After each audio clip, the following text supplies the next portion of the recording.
പല്ലശ്ശന തളൂർ മങ്കവിൽ രാമചന്ദ്രൻ സുമതി ദമ്പതികളുടെ മകൾ രാജേശ്വരിക്ക് കൈത്താങ്ങായി റോട്ടറി ക്ലബ്ബ് ഓഫ് നെന്മാറ.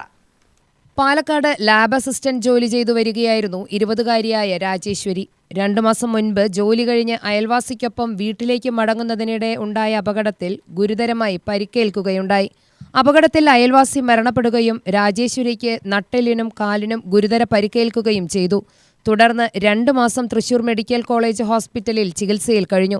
എഴുന്നേറ്റിരിക്കാൻ പോലും കഴിയാത്ത അവസ്ഥയിലായിരുന്ന രാജേശ്വരിയുടെ ചികിത്സ നെന്മാറ റോട്ടറി ക്ലബ്ബ് ഏറ്റെടുത്തതോടെ ആരോഗ്യനിലയിൽ പുരോഗതിയുണ്ടായി. നിലവിൽ രാജേശ്വരി എഴുന്നേറ്റ് നടക്കാൻ തുടങ്ങിയിട്ടുണ്ട്.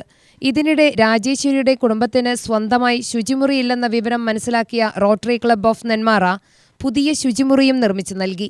ഈ കുട്ടിയുടെ ചികിത്സയെ ബന്ധപ്പെട്ട് കുറേ ബുദ്ധിമുട്ടുകൾ അവർ അനുഭവിച്ചു. അതിന് നമ്മുടെ ഒരു റോട്ടറിൻ്റെ ഒരു മെമ്പറിൻ്റെ ക്ലിനിക്കുമായി ബന്ധപ്പെട്ട് അവിടെ കുറേ സാധനങ്ങൾ സാനിറ്ററി പാഡ്സും മറ്റുമൊക്കെ മേടിക്കാൻ പോയപ്പോഴാണ് ഈ കുട്ടിൻ്റെ ഒരു ചിത്രം തന്നെ നമുക്ക് നമ്മുടെ ഇവിടുത്തെ അടുത്തുള്ള ഒരു വേണ്ടപ്പെട്ട ഒരാൾ രാമദാസേട്ടൻ ഞങ്ങളുടെ അടുത്ത് ഈ കുട്ടിയുടെ കാര്യങ്ങൾ പറയുകയും ഞങ്ങളത് ഏറ്റെടുക്കുകയും ഇവിടെ വന്ന് നോക്കുമ്പോൾ വളരെ ദയനീയാവസ്ഥയായിരുന്നു കുട്ടിയുടെ. പിന്നെ ഞാനും നമ്മുടെ റാഫിൻ്റെ മോളും നമ്മുടെ മെമ്പറിൻ്റെ മോളും കൂടി ഞങ്ങൾ ഗംഗാ ഹോസ്പിറ്റലിൽ കൊണ്ടുപോയി ആ കുട്ടിയെ ട്രീറ്റ് ചെയ്തു. അതുമായി ബന്ധപ്പെട്ട് ഇവിടെ വരുമ്പോൾ ഇവിടെ കുട്ടിക്ക് യൂറിൻ ബാത്റൂം സൗകര്യങ്ങളൊന്നുമില്ല. അപ്പോൾ ഞങ്ങൾ റോട്ടറി ക്ലബ്ബിൽ മെമ്പേഴ്സായി സംസാരിച്ചു. അത് ഏറ്റെടുത്തു.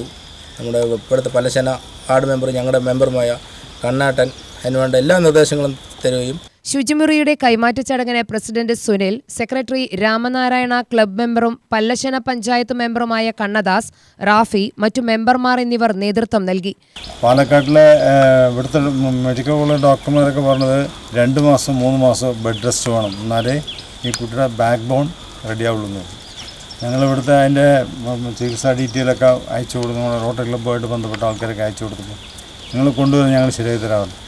കൊണ്ടുപോയി അന്ന് തന്നെ അവിടെ അവർ സ്കാനും മറ്റു കാര്യങ്ങൾ ചെയ്തു. ഒരു കുഴപ്പമില്ല പറഞ്ഞു. അവിടെ ചുറ്റും നടന്നില്ലേ, അവിടെ തന്നെ നടക്കാനുള്ള സംഭവം ഉണ്ടാക്കി നടത്തിച്ച് അപ്പോൾ അവൾ സ്വയം നടക്കണം. കാരണം ബെഡിൽ തന്നെ പാഡ് വാങ്ങിക്കാൻ വന്നിട്ട് ആ ബന്ധത്തിൽ കൂടെ ഞങ്ങൾക്ക് കുട്ടിക്ക് പാഡ് വാങ്ങിക്കാൻ വന്നിട്ട് ബന്ധത്തിൽ കൂടെ കുട്ടി അറിഞ്ഞു. പക്ഷേ ആദ്യം ആ കുട്ടിയുടെ ചികിത്സാ കാര്യങ്ങളും ഏറ്റെടുത്തു. കോയമ്പത്തൂർ കൊണ്ടുപോയി ഞങ്ങൾക്ക് അവിടെ നിന്ന് നമ്മുടെ റോട്ടറി ക്ലബ്ബിൻ്റെ ബന്ധങ്ങളുള്ളതുകൊണ്ട് ആ റോട്ടറി ക്ലബ്ബ് ബന്ധമായി നമ്മൾ എല്ലാ ചികിത്സകളും ചെയ്ത് ആ കുട്ടി ഇപ്പോൾ കണ്ടില്ലേ, ഇപ്പോൾ സുഖമായി നടക്കുന്ന രീതിയിലേക്ക് എത്തിച്ചു.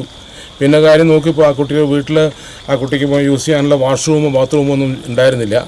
അപ്പോൾ അതിനു വേണ്ടി നമ്മൾ അതിന് മുൻകൈ എടുത്ത് ഇപ്പം നിങ്ങൾ കണ്ടില്ലേ, ഇതുപോലെ നല്ലൊരു പക്കായിട്ടുള്ളൊരു വാഷ്റൂം നമ്മൾ കെട്ടിക്കൊടുത്തു.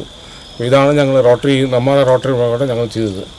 സാമൂഹിക പ്രതിബദ്ധതയുടെ മാതൃകയായ ഈ പ്രവർത്തനത്തിന് രാജേശ്വരിയും കുടുംബവും ക്ലബിന് നന്ദി രേഖപ്പെടുത്തി.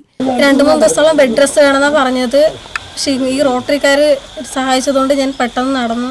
എല്ലാവർക്കും നന്ദി. UTV news, Palakkad.